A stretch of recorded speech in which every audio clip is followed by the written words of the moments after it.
Hey guys, this is your boy Fakhar Pirzada back with another video. Welcome to पढ़ाई वाला channel.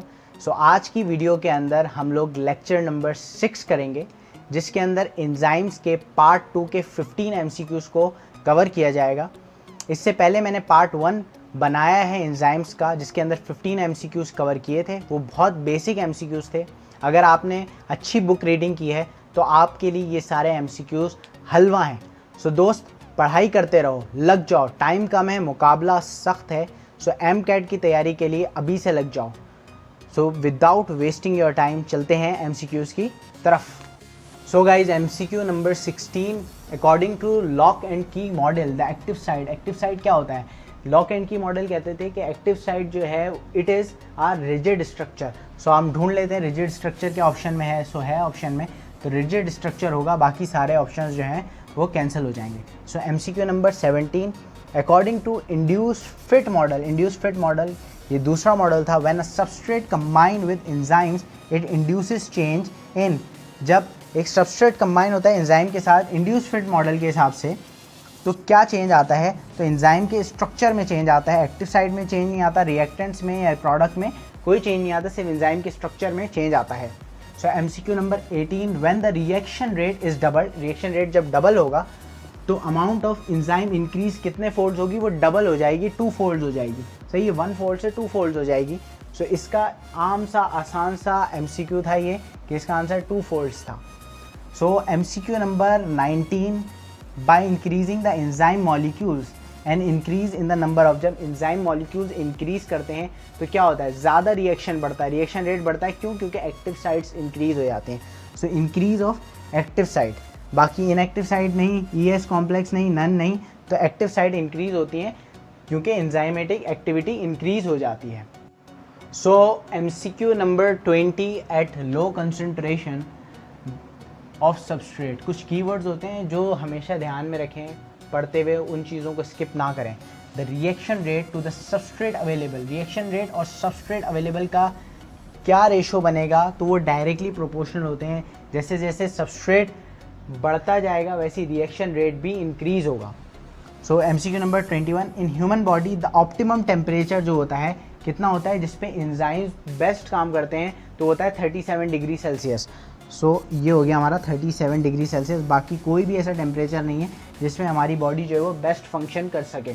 So MCQ number 22, if the vibration of atom which make up the enzyme molecule become too violent. बहुत ज़्यादा vibration हो जाए तो क्या होगा? Globular structure जो होता है वो, उसकी एक्टिविटी क्या होगी? वो लॉस्ट हो जाएगी, इंक्रीज़ नहीं करेगी, रिमेन द सेम नहीं रहेगी. एक चीज़ को आप वायलेंटली शेक करेंगे तो उसका क्या होगा कि उसकी जो एक्टिविटी है वो लॉस्ट हो जाएगी, उसका स्ट्रक्चर ख़राब हो जाएगा. सो MCQ number 23, every enzyme functions most effectively over a narrow range of pH. यानी कौन सा एंजाइम जो है कब कौन से pH पर सही काम करता है उसको क्या कहते हैं? उसको हम ऑप्टिमम टेम्परेचर तो नहीं कहेंगे, मैक्सिमम pH पे काम नहीं करता बल्कि ऑप्टिमम pH पे काम करता है. तो इसका आंसर होगा ऑप्टिमम pH. सो जनाब, MCQ number 24, the optimum pH of pepsin. यानी पेप्सिन किस pH पे बेस्ट काम करता है? तो पेप्सिन एसिडिक होता है और इसका pH जो है वो 2 होता है. ये आपको याद करना है. Optimum pH of pepsin is 2. MCQ number 25, which of the following is an inhibitor in a chemical substances. Chemical substances के अंदर कौन सा इनहिबिटर होता है जो रोकता है एंजाइमेटिक एक्टिविटी को? तो साइनाइड, एंटीबॉडीज़ या एंटी मेटाबोलाइट्स, ये तीनों ही होते हैं. तो इसका आंसर हो गया all of the above. MCQ number 26, inhibitors can be. Inhibitors क्या होते हैं? रिवर्सिबल होते हैं, सही, इरिवर्सिबल भी होते हैं. सो यानी दोनों होते हैं, तो बोथ रिवर्सिबल एंड इरिवर्सिबल. ये बुक का बहुत इजी टॉपिक है. सो ये आप जाके बुक रीडिंग करें तो आपको ये आसान लगेगा MCQ. So MCQ number 27, structural similarity with the substrate. यानी स्ट्रक्चरल सिमिलैरिटी मतलब सबस्ट्रेट जैसा ही दिखने वाला अगर कोई आ जाए सबस्ट्रेट तो उसको क्या कहेंगे? उसको अगर और वो जाके कंबाइन कर जाए बाइंडिंग साइट के साथ तो उसको नॉन कॉम्पिटिटिव नहीं कहेंगे, वो कॉम्पिटिशन कर रहा है सबस्ट्रेट के साथ, तो उसे कॉम्पिटिटिव इनहिबिटर कहेंगे. सो ये हो गया competitive inhibitor. So guys, MCQ number 28, which statement about enzyme is not true ये है मेन कीवर्ड। अगर आपने ट्रू लिख दिया और इस ट्रू पढ़ लिया तो आपका पूरा एमसीक्यू गलत हो जाएगा। तो ये होता है कीवर्ड। इसको हमेशा नॉट को जहाँ बट लिखा हो उसको बहुत ज़्यादा ध्यान से पढ़ें।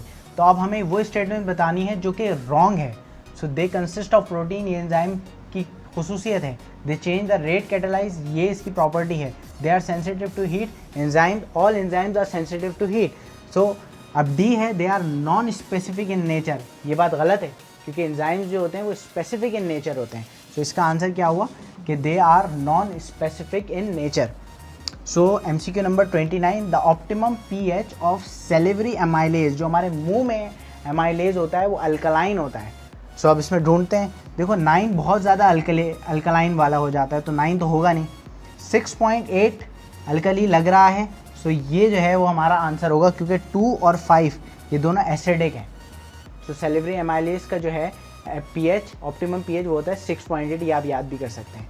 सो MCQ number 30, which of the following statement about enzyme is true. Enzyme के हवाले से कौन सी स्टेटमेंट सही है। So there presence does not effect the properties of and product, सही बात है, उनकी प्रेजेंस कोई इफेक्ट नहीं करती एंड प्रोडक्ट को, ये बिल्कुल करेक्ट बात है। They increases the rate of reaction without using themselves, खुद यूज़ नहीं होते लेकिन रेट ऑफ रिएक्शन बढ़ा देते हैं, सही है, ये बात भी सही है। दे लोअर द एक्टिवेशन एनर्जी, जो भी रिएक्शन के लिए एक्टिवेशन एनर्जी चाहिए होती है वो उसको कम कर देते हैं। सो ये बात भी सही हुई। इसका मतलब ऑल ऑफ द अबव इसका करेक्ट आंसर हुआ। सो गाइज हम लोगों ने 30 MCQs एंजाइम टॉपिक से रिलेटेड कंप्लीट कर लिए हैं जो सब के सब MCAT बेस्ड थे। अगर आपने पिछले 5 लेक्चर्स नहीं देखे तो लिंक डिस्क्रिप्शन में है, जाके अभी लेक्चर्स को पढ़ें। देखो दोस्त, MCAT बहुत आसान है अगर आप अपना रिवीजन बहुत क्लास का करें। अगर रिवीजन अच्छा है और MCQs पे ग्रिप है तो MCAT आपके लिए हलवा है। सो टिल देन पढ़ाई करते रहो, सेफ रहो, ऑल द वेरी बेस्ट।